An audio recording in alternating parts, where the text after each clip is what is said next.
नमस्कार, आदाब, मैं मुजाहिद और आप देख रहे हैं मशरिक न्यूज़। जिस तरह से आज देश भर में पैंडमिक चल रहा है और पैंडमिक और कहीं पे जो है साइक्लोन चल रहा है, उसके बावजूद देश की सिर्फ सीबीआई को एक ज़रा रत्ती भर भी शर्म नहीं है। सीबीआई टीएमसी के मिनिस्टरों पर कार्रवाई की जा रही है। पुराने मामले, नारदा मामले को लेके सीबीआई कार्रवाई कर रही है और इस वक्त हमारे साथ कुछ तृणमूल समर्थक मौजूद है, उनसे बातचीत करेंगे। कैसे देखते हैं इन सभी चीज़ों को? देखिए, पूरा बंगाल आज सदमा में चला गया है। पूरा भारत देख रहा है जिस तरह से बीजेपी को यहाँ हार हुआ है, वो हार को बर्दाश्त करना उनके बस के बाहर हो रहा है।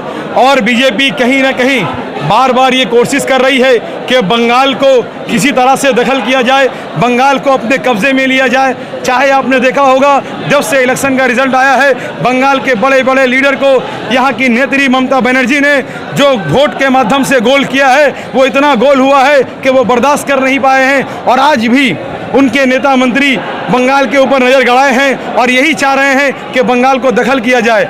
जिस तरह से बंगाल की जनता ने ममता बनर्जी के हाथ को मजबूत करते हुए, बंगाल की जनता ने हिंसा वाले पार्टी, बंगाल की जनता ने धार्मिक पार्टी के नाम में राजनीति करने वाले पार्टी बीजेपी को उखाड़ फेंका है। बीजेपी को ये हार बर्दाश्त नहीं हो रहा है, बोल करके आज ये दिन देखना पड़ रहा है। सीबीआई तो कह रही है कि हमने अरेस्ट किया है, कि नारदा वाले मामले पे इन्वॉल्व थे इन तमाम लोग जिन्हें 5 मिनिस्टर को एक्ट किया। अगर आपने अरेस्ट किया है नारदा वाले मामला में, तो आपने क्यों नहीं उनको नोटिस दिया?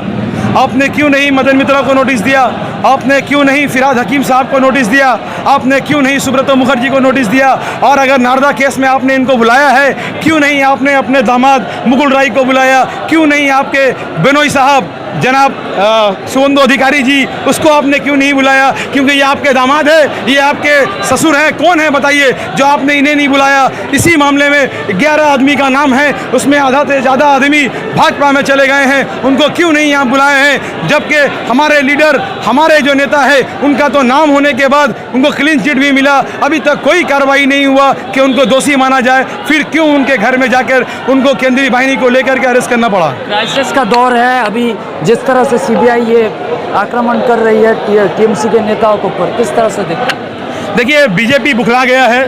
बीजेपी बुखलाहट में मोदी जी को हार बर्दाश्त नहीं हो रहा है, अमित शाह जी को हार बर्दाश्त नहीं हो रहा है और इनका प्लानिंग हो रहा है कि बंगाल को दखल किया जाए, किसी भी तरीक़ा से बंगाल को दखल किया जाए। मगर बंगाल की नेत्री शेरनी है, बंगाल की नेता शेर है। शेर नहीं है ममता बनर्जी, और शेर है फिराद हकीम, शेर है मदन मित्रा, शेर है सुब्रतो मुखर्जी, शेर है तमाम नेता जो हमारे पार्टी के लीडर हैं। तो इस शेर से और शेरनी से आप लड़ नहीं पाएंगे, आप जीत नहीं पाएंगे। आप जितना भी कोशिश कर ले, बीजेपी वाले, आरएसएस वाले जितने भी कोशिश कर ले, बंगाल में उनका दबदबा नहीं हो पाएगा। आपने देखा होगा कि बिहार में भी इसी तरह का मामला सामने आया, जो बीजेपी के चीज़ों को उजागर करने लगे तो उन्होंने अरेस्ट करवा दिया पप्पू यादव को। तो किस तरह से तमाम मुद्दों देश भर में चल रहा है देखिए। बीजेपी के पास, मैंने पहले भी कहा है, बीजेपी के पास एक वॉशिंग मशीन है। उस वॉशिंग मशीन में जो भी नेता इनके पास चल जाएंगे, इनको कभी कुछ नहीं होगा।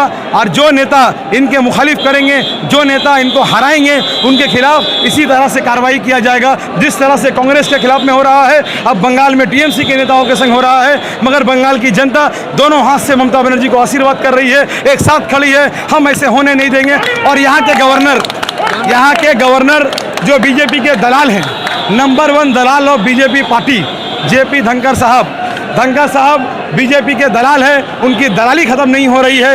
वो नोटिस करते हैं और नोटिस करके टीएमसी के नेताओं को अरेस्ट करने का नोटिस जारी करते हैं।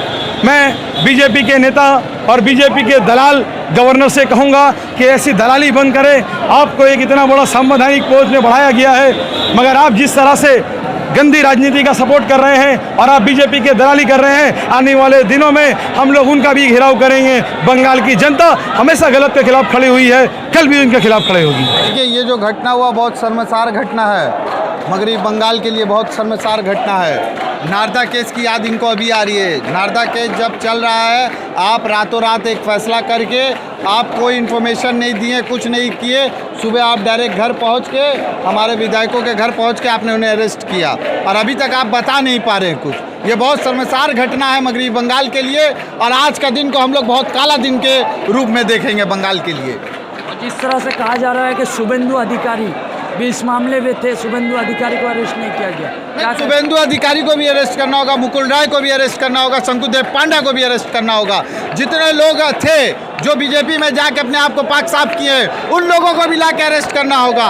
और हम लोग चैलेंज करते हैं कि ये लोग जो बीजेपी में गए, ये सामने बैठ के टेबल टॉक करके बताए कि इन्होंने क्या किया है, क्योंकि ये लोग चीटिंग करके आज तृणमूल कांग्रेस से बाहर जाके तृणमूल कांग्रेस के खिलाफ एक बहुत बड़ी साजिश हो रही है बंगाल के अंदर। फिरहाद हकीम और भी दीगर बड़े बड़े मिनिस्टर, टीएमसी के कैबिनेट मिनिस्टर, उन्हें सीबीआई के द्वारा बिना नोटिस दिए अरेस्ट किया गया है। उसके बाद पश्चिम बंगाल में लॉकडाउन भी है। लॉकडाउन तोड़ के समर्थकों का भारी भीड़ है यहाँ पे निजाम पैलेस के पास। मिलेंगे अगले अपडेट के साथ, तब तक का देखते रहिए मशरिक न्यूज़।